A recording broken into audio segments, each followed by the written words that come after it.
Welcome to the Trump Breaking News Network, your daily source for up-to-the-minute Trump news. Join us today and every day. Here's today's news. This is TBNN. NATO to U.S., yes, sir, Mr. Trump.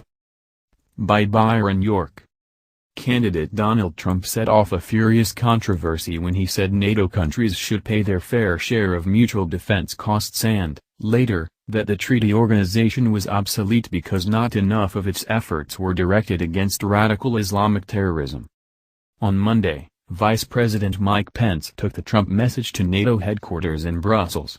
And after all the controversy and complaining, NATO's response could be boiled down to a single sentence: yes sir, Mr. Trump. News reports from Pence's news conference with NATO Secretary General Jens Stoltenberg focused on Pence's effort to reassure nervous NATO officials that the U.S. will stand behind its treaty commitments. It is my privilege here at the NATO headquarters to express the strong support of President Trump and the United States of America for NATO and our transatlantic alliance, Pence said. I can say with confidence, America will do our part. But at least as newsworthy was what happened next. Pence dropped the hammer of Trump's demands, and NATO quickly went along. Europe's defense requires Europe's commitment as much as ours, Pence said.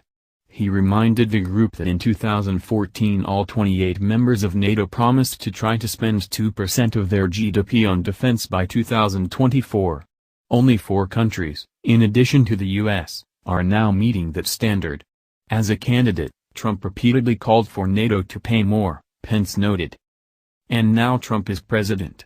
So let me say again what I said this last weekend in Munich, Pence said. The President of the United States and the American people expect our allies to keep their word and to do more in our common defense, and the President expects real progress by the end of 2017. It is time for actions, not words.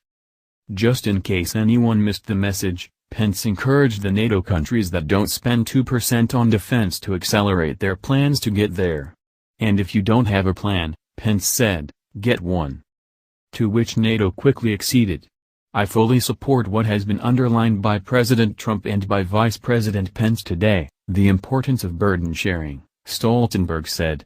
I expect all allies to make good on the promise that we made in 2014 to increase defense spending and to make sure to have a fairer burden of sharing.